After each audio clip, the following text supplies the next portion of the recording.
Nous sommes le matin du 24 juin 2021 à Bethesda, une banlieue résidentielle de Washington, dans le Maryland. Steve Willard, un homme d'une soixantaine d'années, se rend chez son meilleur ami et collègue, Geoffrey Biddle, 66 ans. L'homme, divorcé, vit dans une jolie petite maison résidentielle au 4604 Windsor Lane. Geoffrey Biddle a réussi dans la vie. Il est le CEO de la société Payment Solutions Incorporated, qui gère les dons par carte de crédit pour les organisations à but non lucratif. Et l'homme est un bourreau de travail, il ne manque jamais un seul jour de boulot. Durant des années, il a gravi les échelons à la sueur de son front, et s'il est aujourd'hui au sommet de l'entreprise, ce n'est pas de la chance, c'est le fruit d'un travail acharné. La dernière fois que l'on a entendu parler de lui, c'était le 22 juin. Il a dîné avec un employé et envoyé un SMS à sa nouvelle petite amie. Le matin du 23 juin, il a envoyé à plusieurs employés un mail indiquant qu'il serait injoignable en raison d'une urgence familiale. Mais cette action, qui semble anodine, est en fait ce qui a inquiété ses collègues, car Geoffrey avait prévu de prendre un congé ce jour-là, 23 juin, afin de pouvoir passer la journée avec sa nouvelle petite amie et voir des amis. Bon, ça peut arriver, l'urgence a surpassé le jour de congé dans son esprit et la tournure du mail ne lui ressemblait pas, mais qui sait, dans le stress de l'urgence, on ne pense pas à tout, on fait au plus vite. Mais ce matin du 24 juin, quand Geoffrey ne s'est pas présenté au bureau sans donner de nouvelles, tout le monde s'est inquiété. Ce n'est absolument pas dans ses habitudes de manquer 2 jours de travail et encore moins de ne prévenir personne. Alors ils ont contacté Steve, son meilleur ami et collègue, pour qu'il aille voir si Geoffrey allait bien. Après tout, il aurait pu tomber malade ou avoir un accident. Arrivé au domicile, Steve se rassure un peu en voyant la voiture de son ami dans l'allée. Mais quand il s'approche, il s'aperçoit qu'un des pneus avant est à plat. Il fronce les sourcils et continue son exploration. Il parvient à la porte d'entrée, sonne, mais personne ne répond. Après quelques minutes à tambouriner sur la porte, il décide de tenter de l'ouvrir, même si ça paraît peu probable, Geoffrey fermant systématiquement sa porte à clé. Mais vous vous en doutez, la porte s'ouvre et à ce stade, Steve panique.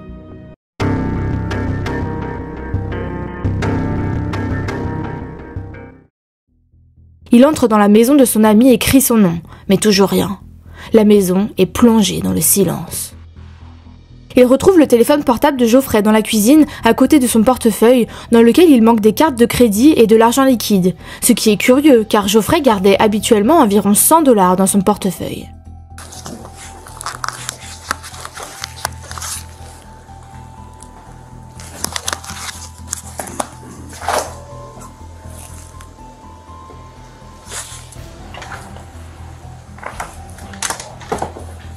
When's garbage day in this area?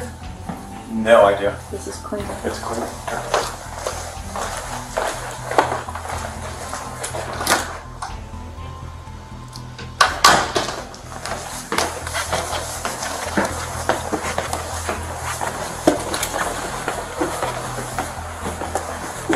Steve fait le tour de la maison mais ne trouve pas son ami. Il vérifie toutes les pièces, monte à l'étage, mais rien. Il n'est pas là. Pourtant, la maison n'est pas en désordre. Les ventilateurs et certaines lumières sont encore allumées.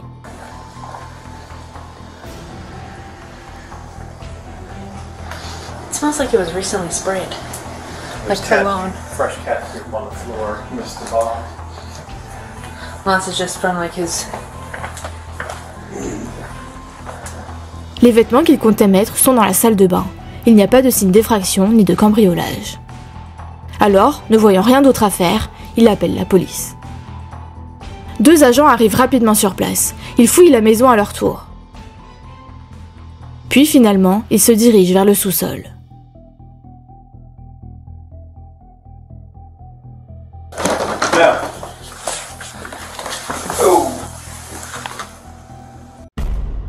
Vous l'aurez compris, Geoffrey est retrouvé là, dans son sous-sol, décédé. Il a une balle dans la tête. Les officiers pensent qu'il s'agit d'un suicide.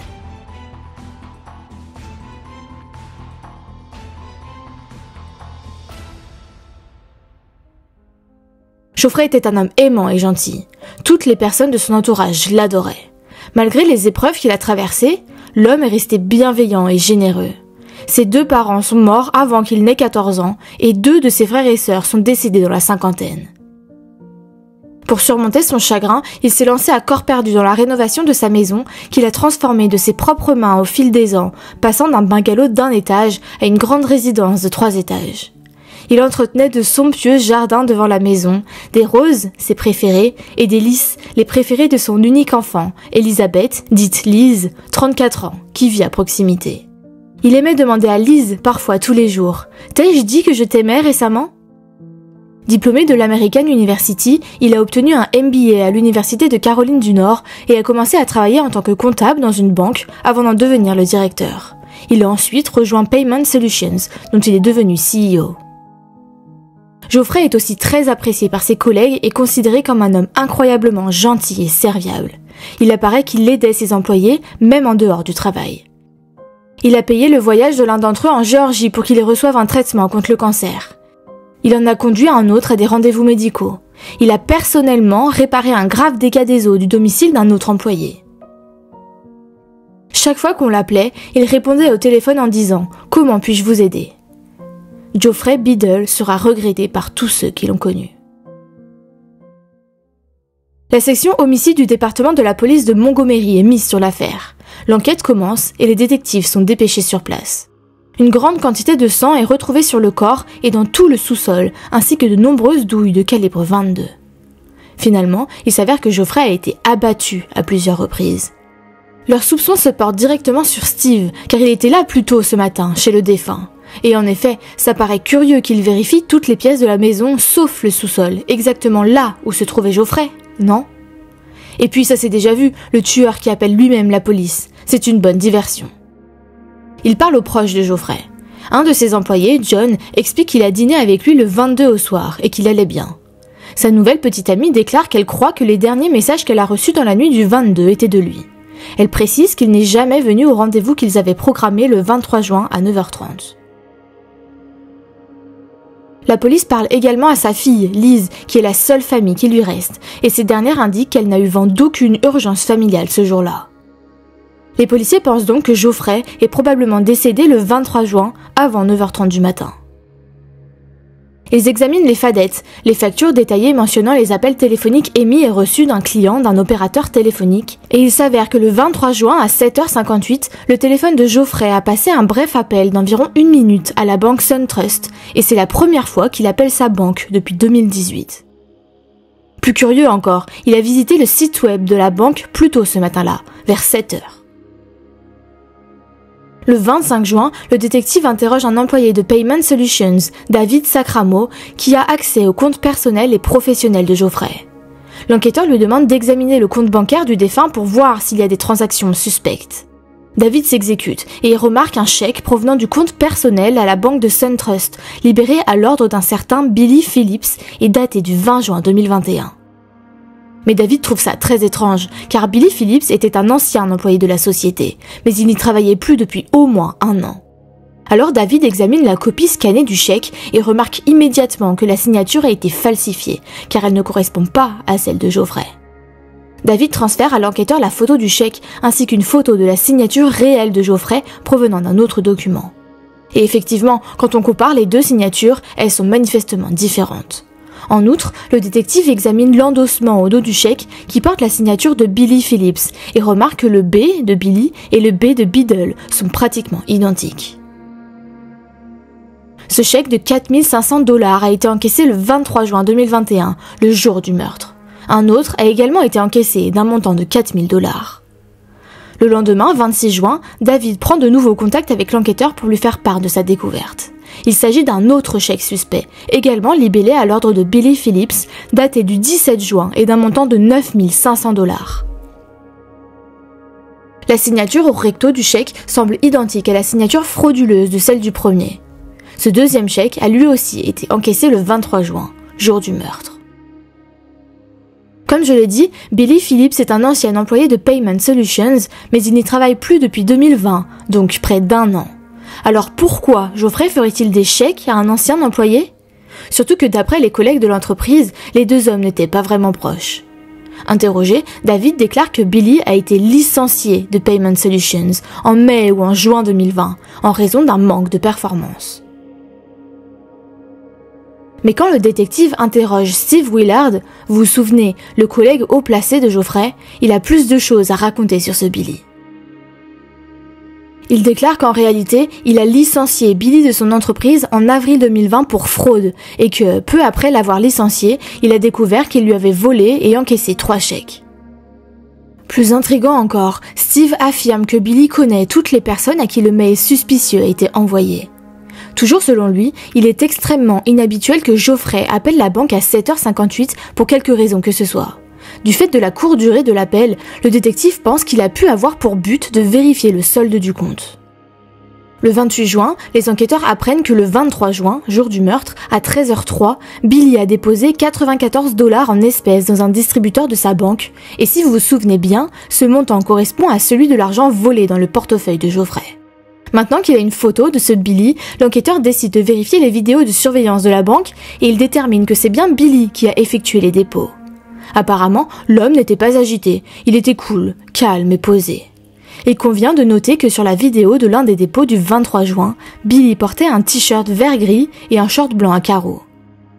Son véhicule est identifié, il s'agit d'un SUV blanc BMW. Le 29 juin, l'enquêteur observe les images de vidéosurveillance du 4600 Windsor Lane, la maison qui se trouve juste à côté de celle de Geoffrey, et il remarque que le 23 juin, un SUV blanc ressemblant au véhicule de Billy a été vu en train de circuler dans le quartier. En outre, à 9h20, soit 13 minutes après l'envoi du mail suspect, un homme blanc de grande taille, ressemblant à Billy, est vu passant devant le 4600.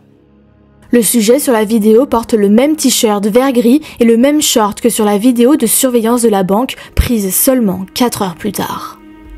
Grâce à toutes ces preuves, Billy Phillips est arrêté le 29 juin 2021 et auditionné. Voici son interrogatoire.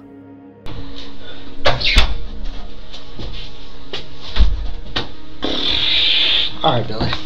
Do you know why they're here? Not exactly. What do you mean not exactly? Do you have some idea? They told me I was under arrest and that I would be talked to when I got here. They didn't tell you what you're under arrest for? No, sir. You don't have any idea what it would be about? So you're here about some checks that you deposited. Okay.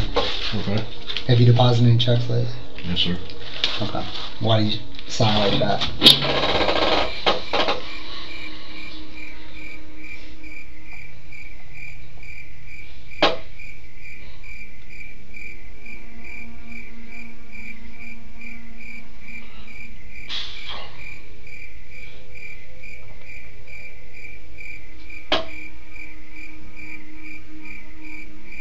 I could explain it to you, but you probably wouldn't get it.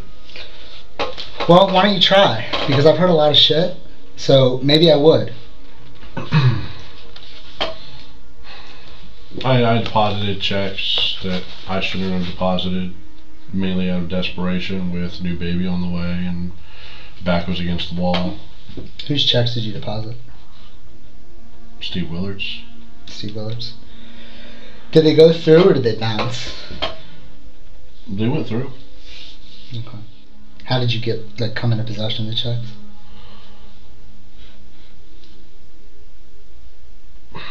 Again, let's... Some of the checks I already had Okay.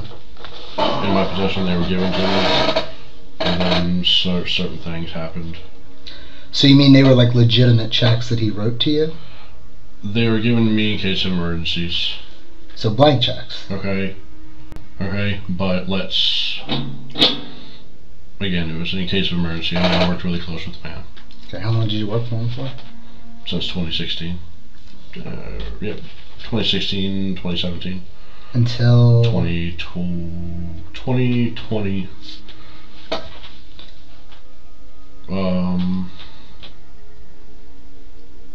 July sometime. Why'd you leave?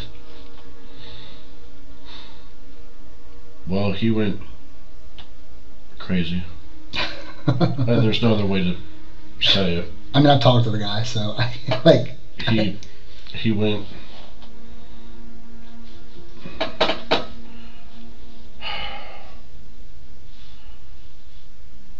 They said it was well, he said it was, what's it called? When you have the mood swing back and forth. Bipolar. Bipolar. Mm-hmm. However, you know, it being as close as I was to him and talking, it was more like paranoid, schizophrenic. Yeah. What was he paranoid about? Well, certain people coming after his position, trying to take over, trying to screw him over at the board, and so on and so forth. Okay. So are Steve Willard's checks the only checks that you've cashed?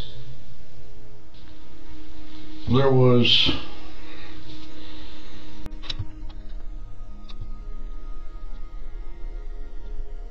You thinking? I'm trying to. Okay.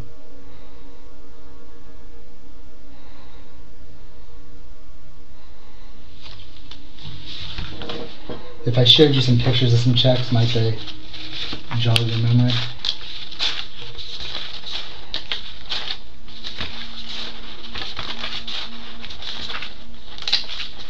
The thing is,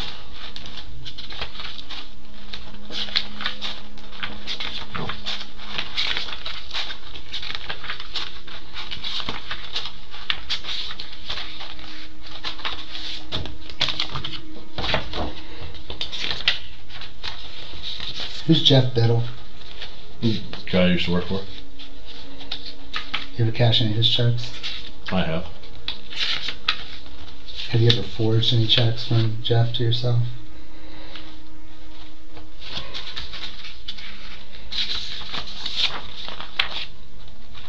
Twice.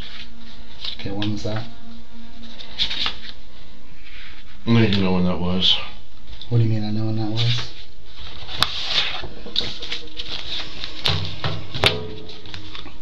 It was recently. How recent?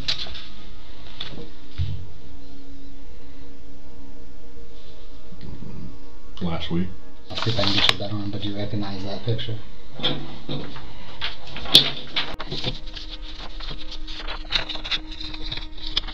Yes, sir. So this one is a check that you deposited into an ATM at the Navy Federal over in Crown. Yes. Okay. I know it's kind of hard to make it out over here.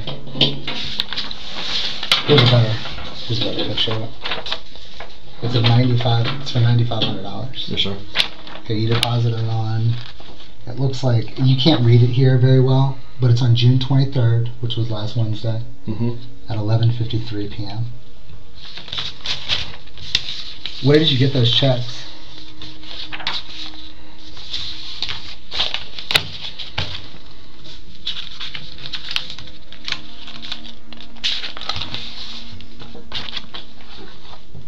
What, Jeff's checks? Mm-hmm.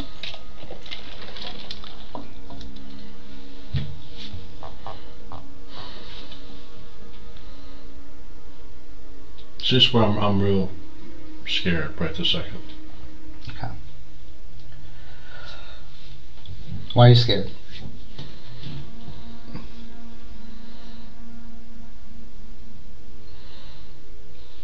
And I mean, you've been nice to me. Everybody's been nice. I want to talk to my fiance. So, I can see you're getting kind of emotional. So, I'm just going to ask, you know what happened to Jeff, right? I do, and that was, I didn't do anything. Okay. Well, I'm going to stop you there. We'll talk about that in a second. Okay? We'll get to that in a second. Alright? Bill, you seem like a nice guy, man. Like, there's nothing personal going on here. Okay, like, I'm not being nice to you as an act. I don't think anybody's been nice to you as an act. If you were a fucking asshole, I would be one. I understand. Okay. But why is Jeff's card in your wallet?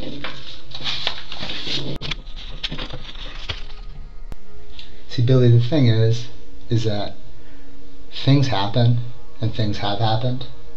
Okay? And everything that happens for a reason. You know? And, you know, Jeff's dead. Okay? And somebody killed him. It was a murder. Okay? And I know that you were there. I can prove it. I can prove it to you right here that you were there. But before we get there, okay, like, everybody has all this nice shit to say about Jeff. You know what I mean? Like, that's really the story here that we have so far, is how nice of a guy Jeff is, and how, like, I can't believe he had no enemies. I can't believe anybody would do this to him. And there's a reason what happened to him. I'm not saying because, like, he was a bad guy and made enemies with you or anybody else. Okay? But, you know, obviously, like, you're in a situation in your life where there's a certain level of desperation. Okay? I know Steve Willard fired you. You know, whether it was because you did something wrong or he was going crazy is kind of irrelevant. Whether it was for a legitimate reason or not, that still puts you in a fucked up situation financially. You got a new kid on the way, and you're strapped for cash. Okay? So I can completely understand, you know, like, how you're in this spot. You have a history, obviously, with Steve of stealing checks or, you know, writing fraudulent checks. Jeff's got money. You go there with the intention of taking his checks, and maybe he's home when he's not supposed to be, and something happens. You know, maybe you're like, fuck, you know, you did prison time, right, in Virginia. You don't want to go back to prison, and shit gets out of control and out of hand. That's a very different story than, like, you know, Billy's a fucking monster that went to Jeff's house and brutally murdered him for no reason. Okay, those are two very different stories. Alright, but here's the problem. I'm going to show you some records. Alright, but a couple things about this email that I think are pretty important. So, whoever wrote this email would have to know enough about Jeff and the company to know who to send it to, but not know enough to know that Jeff wasn't supposed to work or be in touch at all on Wednesday anyways. You see what I mean by that? Mm-hmm. 9:20 in the morning. It's a bad picture because it's a still shot I took from a video, okay? But this is you walking away from his house. And when we get your cell phone records back, I know exactly what they're gonna say. You're an IT guy, right? Mm-hmm. So you know how cell phones work, right? Mm-hmm. You know that their apps are always updating. They're always trying to reach out to Wi-Fi and reach out to update. Mm-hmm. So we get this data called timing advance data. So that's how I know that you were there when Jeff was killed. So the question is, like I said, did you go there and kill him because you have me fooled and you're just a fucking monster? Or did you go there because you're desperate for something and things got out of hand? And this is your opportunity, you know, to tell that side of the story. You know, they say there's two sides to every story. Well, if the side that I had was favorable to you already, you wouldn't be here. You know what I'm saying?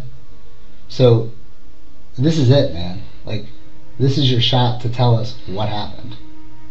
You know, I know what happened. I don't know all the details. I don't know how it happened. And I don't know why it happened. But this is your chance to maybe put a little bit of an explanation on it, because people want to know, and people are going to be asking, and it matters, you know. But it looks bad because you're a big dude. You're 36 years old. He's a 66-year-old man killed in his house.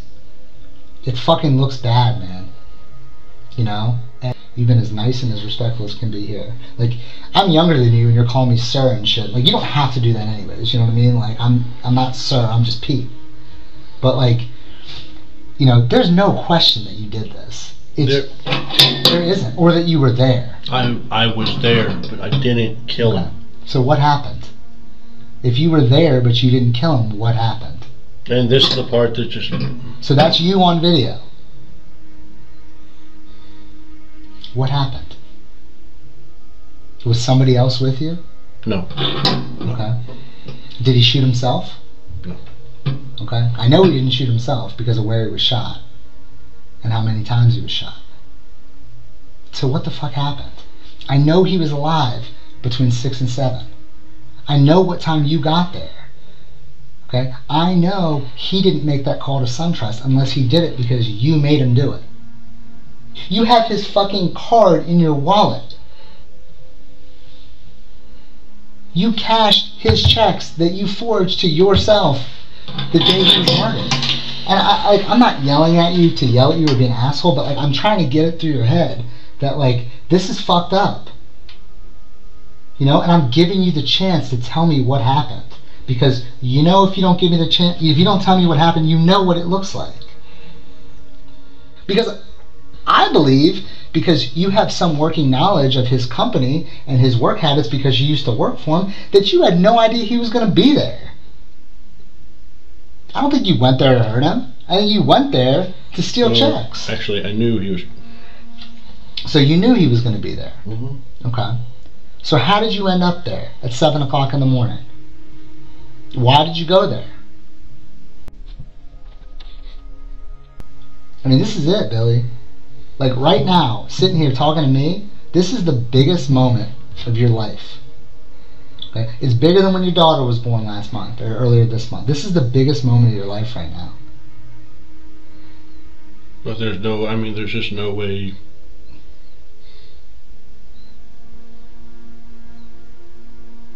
There's no what? What happens when you get there? Walk me through it.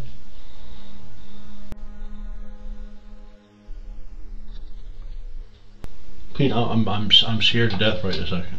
Okay. Okay. Let's talk about that. I want to trust you. Okay. I do. Okay.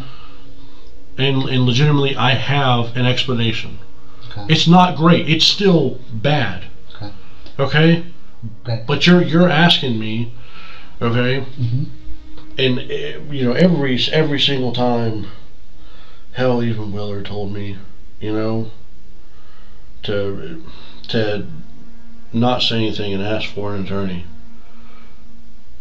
But I've always felt that, you know, just talking to somebody, you know, being upfront is always the better option. But well, Billy, the thing is, man, is like.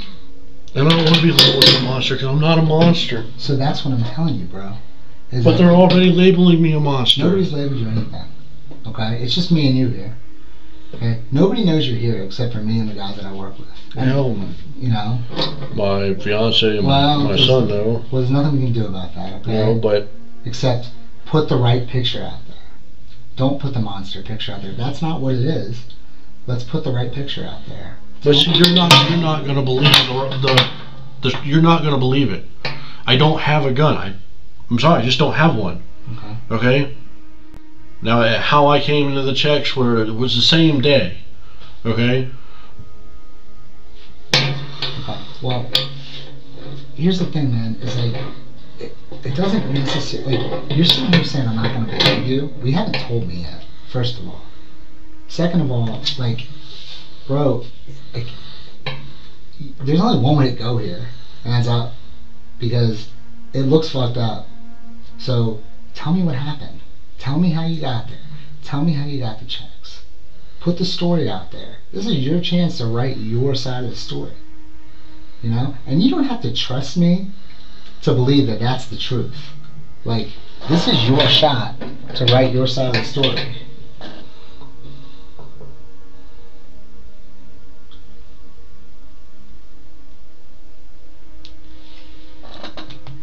I understand you want to tell your story, man.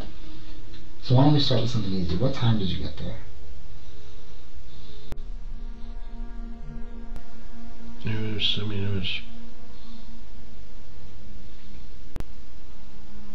It was before 8 o'clock. Okay. How far before 8 o'clock?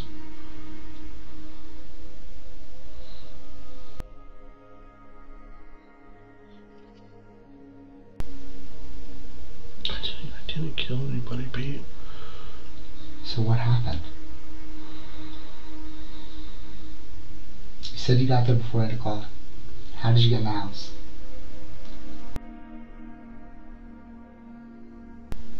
This is my life. I can't afford to have it all twisted up, man.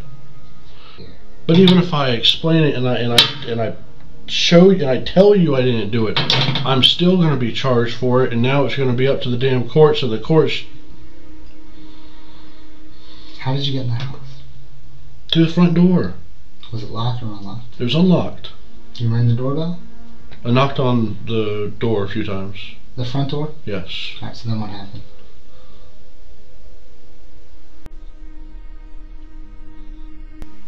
What happened after you knocked on the door?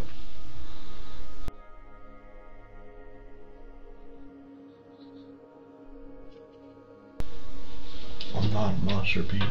Prove it to me. Should I have an attorney or no? I can't tell you that, man. This is your life, man. This is your chance to tell us what happened. What happened next? Pete, what I did was wrong, but I didn't kill him. Okay? I did not kill anybody. So what happened? How did you get into the house? You said the front door, it was unlocked. So you let yourself into the house. I can't do it. I can't do it.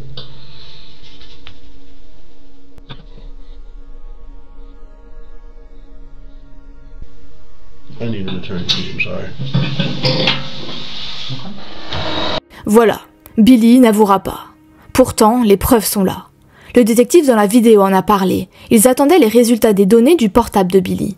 Il s'avère que 2 jours avant le meurtre, il a effectué des recherches sur Internet, comme, je cite, « Une bouteille peut-elle servir de silencieux ? Du ruban adhésif peut-il atténuer le bruit ? Les bourdonnements d'oreilles provoqués par un coup de feu vont-ils disparaître ? L'identification du visage peut-elle fonctionner avec les yeux fermés ?» Il s'est aussi renseigné sur le numéro de la plaque d'immatriculation de Geoffrey et sur ses adresses connues, ainsi que sur le niveau sonore de certaines armes. Voici le déroulé des faits selon les enquêteurs. Le 23 juin au matin, Billy se rend chez Geoffrey. Il crève l'un des pneus de sa voiture pour s'assurer que l'homme ne pourra pas s'enfuir rapidement. On ne sait pas comment il est entré dans la maison. Soit la porte était déverrouillée, mais c'est peu probable, car apparemment Geoffrey avait l'habitude de verrouiller sa porte. Soit, reconnaissant son ancien collègue, il l'a laissé entrer. Il entre dans la maison et menace Geoffrey avec son arme, puis les 2 hommes descendent au sous-sol. Là, soit Billy passe lui-même l'appel à la banque de Geoffrey à partir du téléphone de l'homme, soit il force Geoffrey à le faire afin de vérifier son solde. Puis, pendant 1 heure, il s'acharne sur Geoffrey. Je suppose qu'il avait besoin de connaître le code de sa carte bleue. Il lui tire dessus 4 fois. 2 des coups de feu, un dans le dos et un dans la partie supérieure droite de la poitrine, n'ont pas été immédiatement mortels. Puis 1 fois dans la joue, et enfin, la dernière balle est tirée à bout touchant sur la tempe gauche de Geoffrey. D'après le procureur, je cite, « Il n'y a pas eu de lutte pour cette arme. Geoffrey n'avait aucune chance. » Puis Billy envoie le mail suspect, prétendument écrit par Geoffrey, à ses collègues. Il vole les chèques, l'argent liquide et la carte de crédit, antidate les chèques et les dépose entre le 23 et le 25 juin. Billy a grandi en Virginie, a appris le violoncelle et a été nageur, lutteur et joueur de football au lycée. Il a commencé sa carrière comme mécanicien automobile. En 2008, il est entré dans une agence bancaire de Virginia Beach, a demandé de l'argent et devant l'hésitation du caissier, a sauté sur le comptoir. Il a obtenu l'argent, s'est enfui et a été arrêté, ce qui lui a valu une peine de 7 ans d'emprisonnement. Après sa libération, il s'est lancé dans l'informatique. Cela l'a conduit à Payment Solutions en tant que consultant. Selon David Sacramo, l'employé de longue date de l'entreprise dont nous avons déjà parlé, beaucoup le trouvaient étrange, portant par exemple des lunettes de soleil à l'intérieur du bureau. On peut donc voir que la violence est devenue de plus en plus grave chez Billy, d'abord un braquage, puis un meurtre. Apparemment, Billy a toujours eu des problèmes d'argent et a décidé que la seule solution était de commettre des crimes pour s'en sortir. Billy Phillips est inculpé de meurtre au 1er degré, violation de domicile, vol à main armée et d'utilisation d'une arme à feu lors de la commission d'un crime. Il plaide coupable. Le 1er mai 2023, Billy Phillips est condamné à la prison à vie et à 65 ans supplémentaires, ce qui est la peine maximale. La juge Carla Smith s'exprime. « Vous avez décidé de vous en prendre à cet homme qui était manifestement très aimé par beaucoup de gens. Et d'après les calculs de la cour, pour 18 144 $, vous avez mis fin à sa vie. Et ce n'était pas seulement une fin, elle a été brutale, absolument brutale. » Et c'était la très triste histoire de Geoffrey Biddle. Si cet épisode vous a plu, abonnez-vous.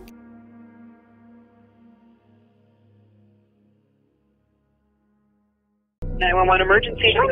Toys R Us. Okay, what's going on? I don't know. He was shot. Toys R Us? Is he inside? Yeah. Is there anybody else there? Yeah, I have 2 other guys with me. Oh my God. Was he there with you? Oh my God. Okay, what's going on here? Who's there with you? I'm a stacker, and we had a manager jumping at 4 o'clock. We were on load truck. And not to let somebody in. And then another guy just told me the toy store was open, and that's how one of the other stackers got in. Nous sommes le 29 juin 2013, très tôt le matin, avant l'aube. Les préposés au stock travaillent dans l'entrepôt du magasin Toys R Us sur McKinley Parkway, à la sortie de la ville. Isaac et Cindy sont sur place depuis 1h du matin pour décharger la marchandise afin de remplir les rayons pour la semaine à venir. Larry Wells, le directeur, arrive à 3h55 pour aider à décharger et à préparer le magasin pour l'ouverture.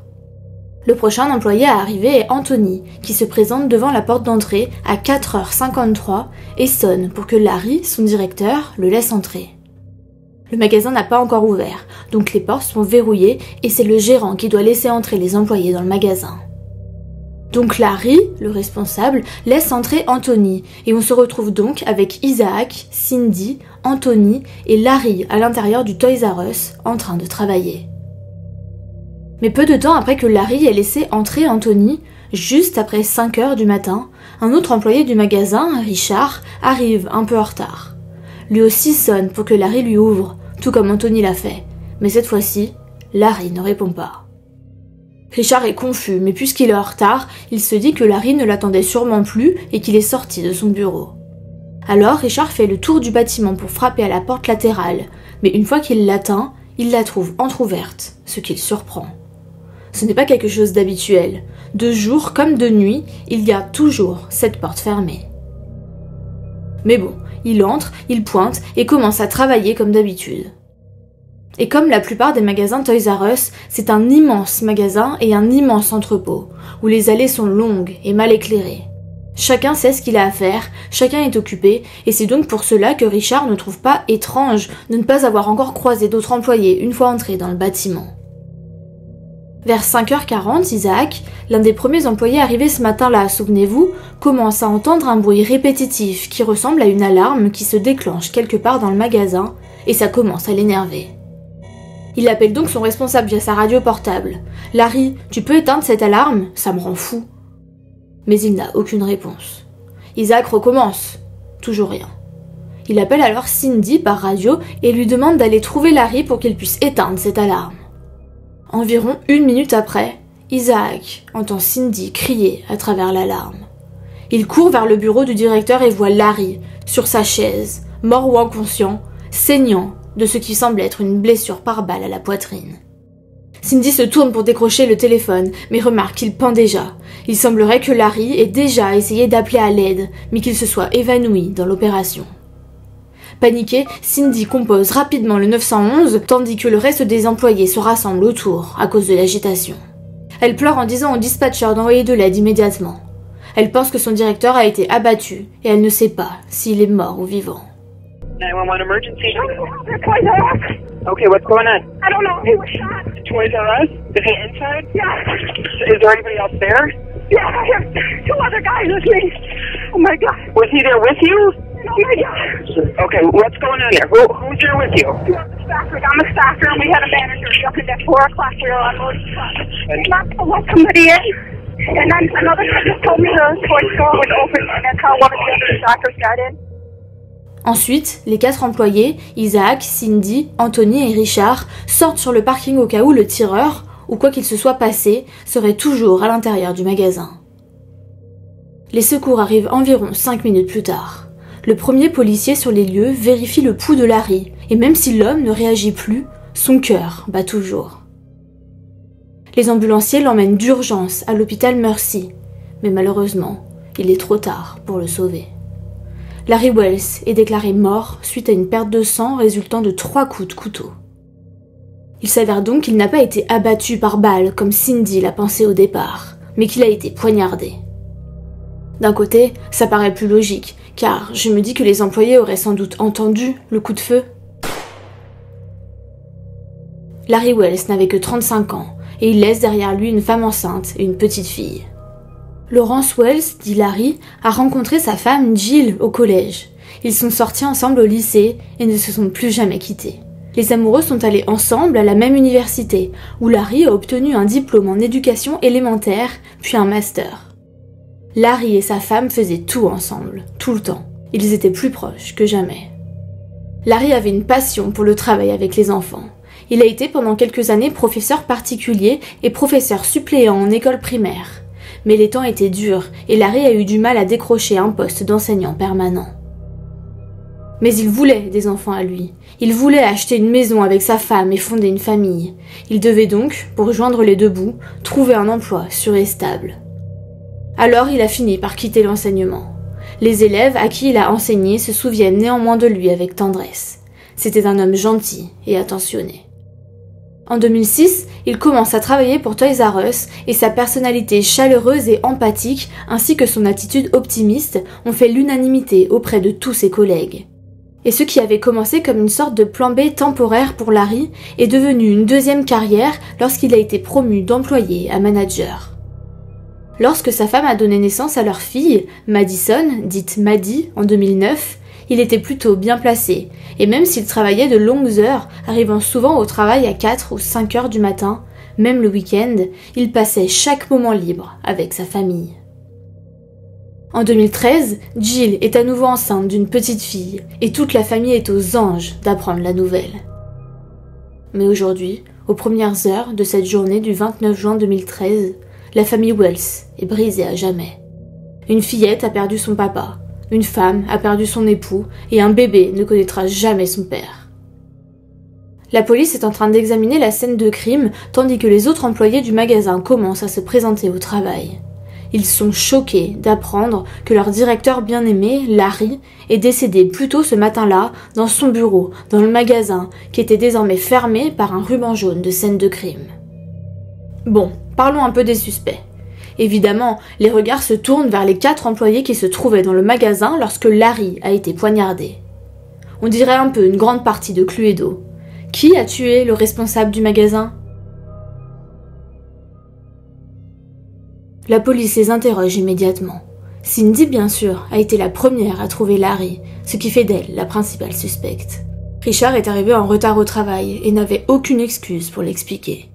Il remarque qu'Isaac semble nerveux et évasif, et qu'Anthony agit bizarrement et refuse de coopérer ou de répondre aux questions. Bon, que fait-on dans ces cas-là ? On vérifie les caméras de vidéosurveillance. Pour cela, les enquêteurs se rendent dans le bureau de Larry. Rien ne semble sortir de l'ordinaire, il n'y a pas vraiment de désordre apparent, les tiroirs ne sont pas grands ouverts. Mais quand ils regardent de plus près, ils s'aperçoivent que le câble d'alimentation du système de vidéosurveillance a été débranché. Curieux. Ils prélèvent ce qu'ils peuvent prélever sur ce câble et appellent le supérieur de Larry, Bernard Gruska, le vice-président régional chargé du contrôle des pertes. C'est d'ailleurs lui qui avait embauché Larry pour son poste de directeur. Alors, lorsqu'il apprend la nouvelle, il est très attristé. Quand il arrive sur le parking du magasin, il serre les autres employés dans ses bras et les console.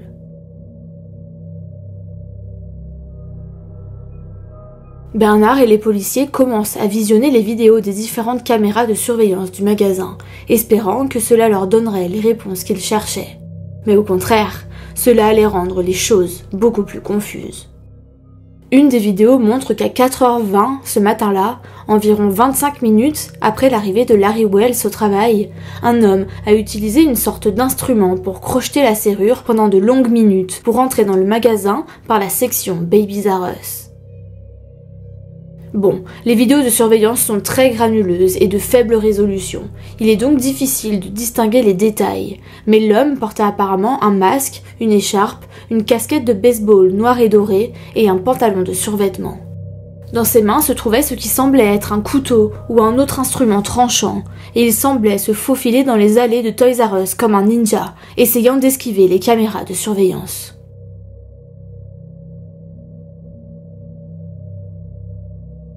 Et puis, à 4h36, cet individu entre dans le bureau vide de Larry et ferme la porte derrière lui. 3 minutes plus tard, l'enregistrement des vidéos s'est arrêté. Il s'agissait donc manifestement d'un employé de ce magasin, car qui d'autre sait comment faire ça ? On a supposé que quelque temps après, Larry Wells était entré dans son bureau avec l'homme caché à l'intérieur, et c'est à ce moment-là que l'homme l'a poignardé avec le couteau qu'il portait.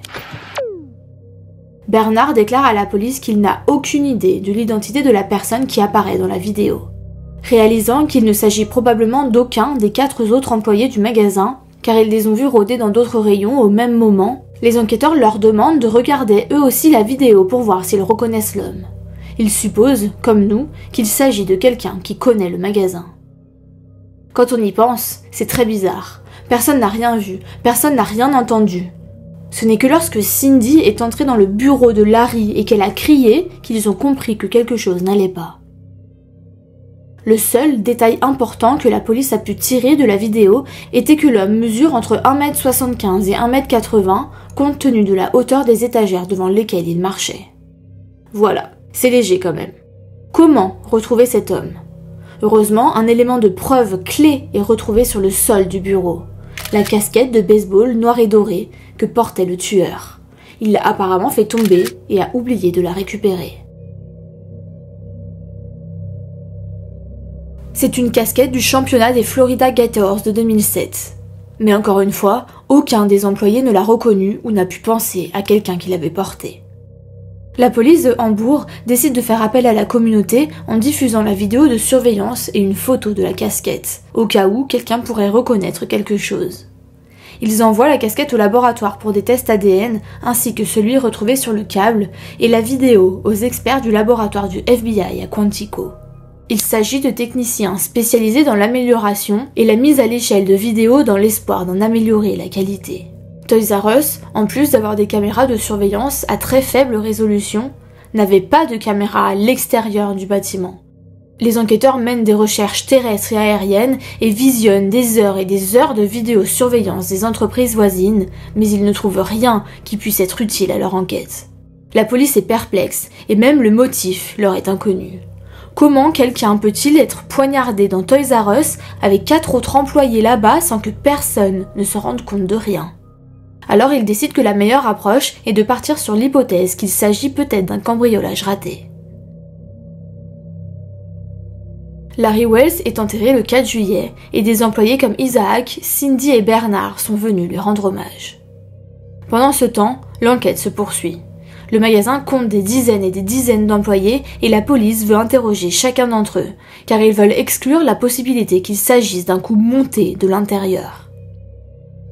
Ils commencent donc par s'adresser aux employés, puis ils ont parlé à la famille de chaque employé, à ses voisins, à toute personne qui aurait pu avoir les connaissances ou la motivation nécessaires pour pénétrer dans le magasin. Et tout au long des premiers jours de l'enquête, le département de police de Hambourg publie des mises à jour quotidiennes sur sa page Facebook, même lorsqu'il n'y avait pas de nouvelles pistes. À la mi-juillet, ils annoncent qu'ils offrent désormais une récompense de 26 000 $ pour toute information menant au meurtrier de Larry. Mais personne ne donne aucune information. Et alors que l'enquête traîne en longueur sans qu'aucune arrestation ne soit effectuée, Jill, la femme de Larry, craint pour sa propre vie. Elle quitte donc temporairement son domicile pour sa sécurité et celle de son enfant.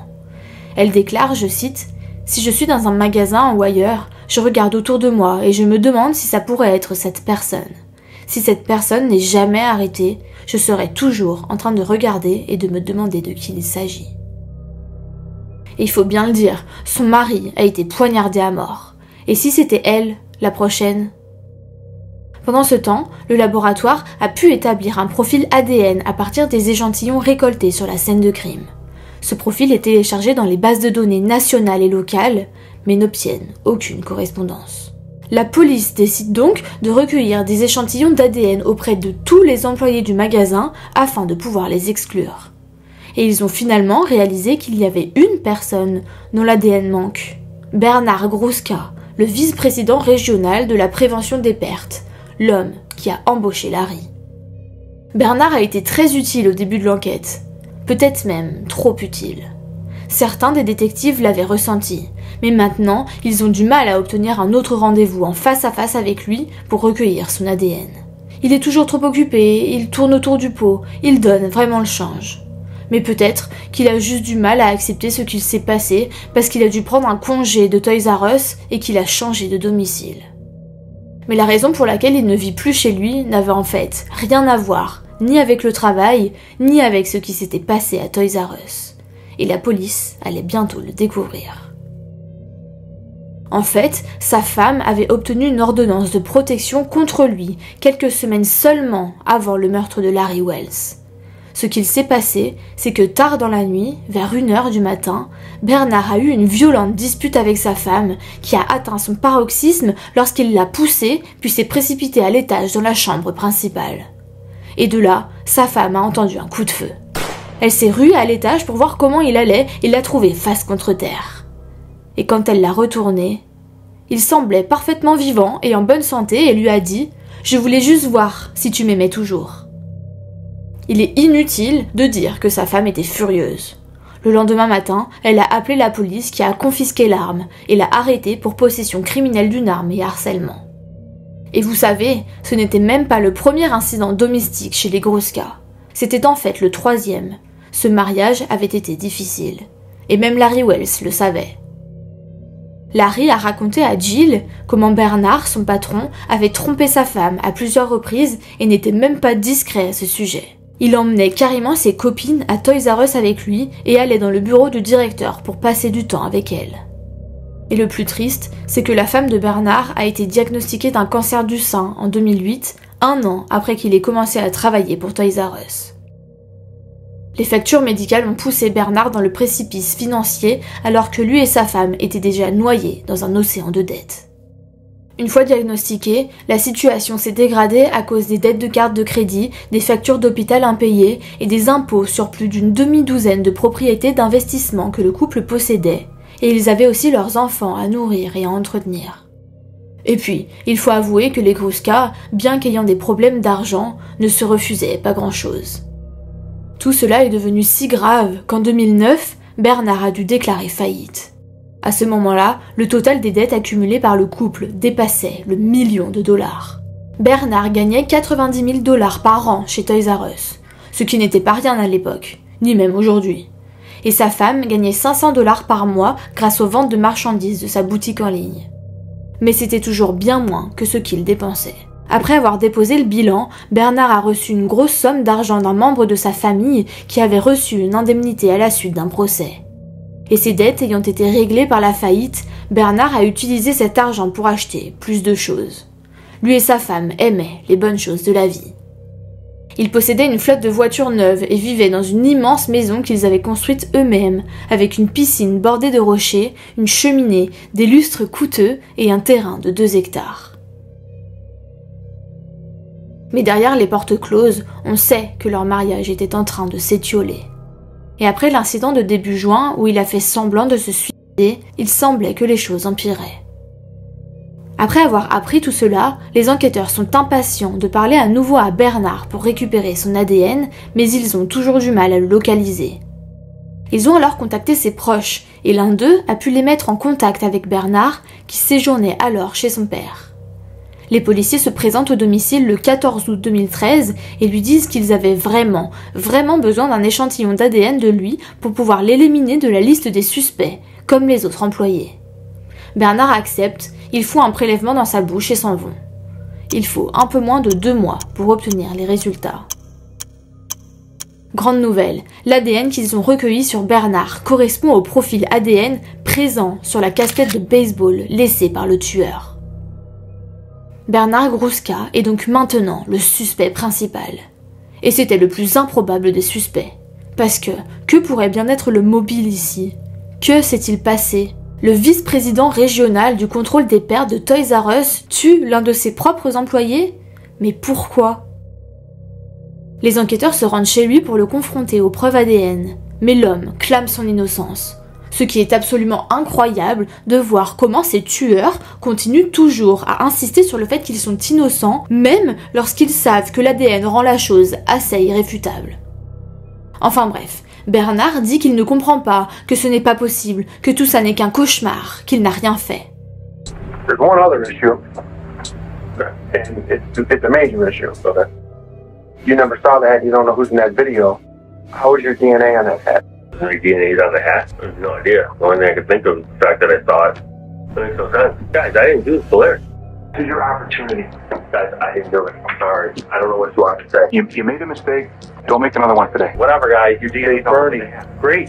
I didn't do it. Not great. I know the camera. Right. I know the system. If I did this, there's no way I would have left all this evidence. Les policiers le mettent quand même en état d'arrestation et l'accusent de meurtre, au 2e degré. Ensuite, tout s'enchaîne. Ils effectuent des perquisitions au sein de son ancien domicile et de là où il vit actuellement et récupèrent entre autres ses ordinateurs. Et ce qu'ils trouvent dedans les laisse absolument bouche bée. Bernard Gruska, le responsable de la prévention des pertes, arnaquait Toys R Us depuis des années. Il faisait dans le dos de tout le monde ce qu'il était censé éviter de par son travail. En fait, il stockait des marchandises volées de Toys R Us chez lui et les vendait ensuite sur eBay, toutes neuves et scellées. Pendant des années, il a gagné des sommes colossales, carrément en revenus complémentaires à ce stade. Il était particulièrement bien placé pour arnaquer l'entreprise qu'il employait, a déclaré le procureur William O'Shaul. Et il a même continué à le faire après le meurtre, mais dans des magasins de Pennsylvanie qui avaient été la proie de cambriolage. Ils ont aussi retrouvé des cartes mémoire qui montrent que Larry avait filmé certains magasins en caméra cachée, prenant des notes en vidéo sur l'état de leur stock et sur l'emplacement de leurs caméras de vidéosurveillance. Bon, je suppose qu'il a commencé à comprendre qu'il ne s'en sortirait pas. Alors, quand on lui a proposé un arrangement, il l'a accepté. Why did he not confess at the time? Well, what I can tell you is it took my client time to come to terms with what had happened. L'accord de plaidoyer exige que Bernard admette toute activité criminelle et plaide coupable d'homicide involontaire au 1er degré en échange d'une peine réduite de 25 ans. Après cela, il a ensuite admis l'étendue complète de son vol chez Toys R Us et le montant des pertes dont ce spécialiste de la prévention des pertes était responsable s'élevait à plus de 200 000 $. Il a admis avoir volé près d'1/4 million de dollars de marchandises et les avoir revendues en ligne. Il a également admis avoir volé 19 000 $ en espèces dans ses magasins en Pennsylvanie. Concernant le jour du décès de Larry, Bernard raconte qu'il a essayé de faire croire qu'il n'avait pas de clé lorsqu'il est arrivé à la porte principale ce matin-là, passant quelques minutes à l'extérieur à faire semblant de forcer la serrure pour induire la police en erreur. Il admet qu'il est entré dans le magasin dans le but de voler de l'argent dans le coffre-fort qui se trouvait dans le bureau du directeur, mais qu'il n'avait pas l'intention de tuer qui que ce soit. Et lorsque Larry est entré dans le bureau, Bernard est sorti de derrière la porte et l'a frappé, le menaçant ensuite avec le couteau et lui disant d'ouvrir le coffre-fort. Mais Larry a refusé d'ouvrir quoi que ce soit et s'est jeté sur lui. Alors Bernard l'a poignardé. Bon, mais si ce n'était pas prévu, pourquoi amener un couteau ? Pourquoi es-tu armé d'un couteau si tu veux juste voler de l'argent au coffre et que tu n'as pas l'intention de tuer quelqu'un ? Pourquoi arpenter le magasin avec le couteau à la main alors que tu sais qu'il y a d'autres employés dans le bâtiment ? They're making it more difficult and more difficult and more difficult, particularly in stabbing cases where there's not a lot of stab wounds, to sustain a conviction for intentional murder. L'autre ironie de cette affaire, c'est qu'en plus d'être responsable de la prévention des pertes pour la chaîne de magasins, Bernard a obtenu un diplôme universitaire en sciences criminelles. Cela lui a donc permis de se familiariser avec les enquêtes criminelles et de savoir comment se comporter pour éviter les soupçons. Il a été d'une grande aide au début de l'enquête parce qu'il voulait garder un œil sur l'affaire. Pour l'avocat de Bernard, je cite, « Au moment où mon client a commis ce crime, il essayait de trouver de l'argent pour soutenir sa famille. La mort de Larry est le résultat d'une malheureuse rencontre dans un espace clos. Mon client connaissait Larry Wells. Il était son ami. Il n'avait aucune volonté de lui faire du mal. » Le juge condamne Bernard Gruska à 25 ans de prison, suivi de 5 ans de probation. Il a donc été envoyé en prison pour longtemps. Et pour Jill Wells, la veuve de Larry, la justice a été rendue. Mais bien sûr, cela ne lui ramènera pas l'amour de sa vie et ses 2 enfants grandiront quoi qu'il arrive sans leur père. Et puis, pensons également aux enfants de Bernard qui, eux aussi, grandiront sans leur père. Un crime touche toujours beaucoup plus de monde que ce que nous croyons au premier abord. Dans sa déclaration qu'elle a faite lors de l'audience, Jill a décrit Larry comme son meilleur ami. Ils ont grandi ensemble, ils étaient censés vieillir ensemble, voir leurs enfants grandir. Jill dit que Maddie n'aurait pas pu rêver d'un meilleur père, qu'il était incroyable, qu'il était parfait. Par la suite, Jill et Maddie ont pris l'habitude d'écrire des petits mots à Larry et de les laisser sur des bancs du parc du quartier, là où Larry emmenait souvent sa fille jouer. Quand sa deuxième fille est née, elle a été nommée avec le prénom que Larry avait dit un jour qu'il aimait bien, Peyton. Peyton, Larry Wells. Et c'était la très triste histoire de Larry Wells, tué pour rien. Si cet épisode vous a plu, abonnez-vous.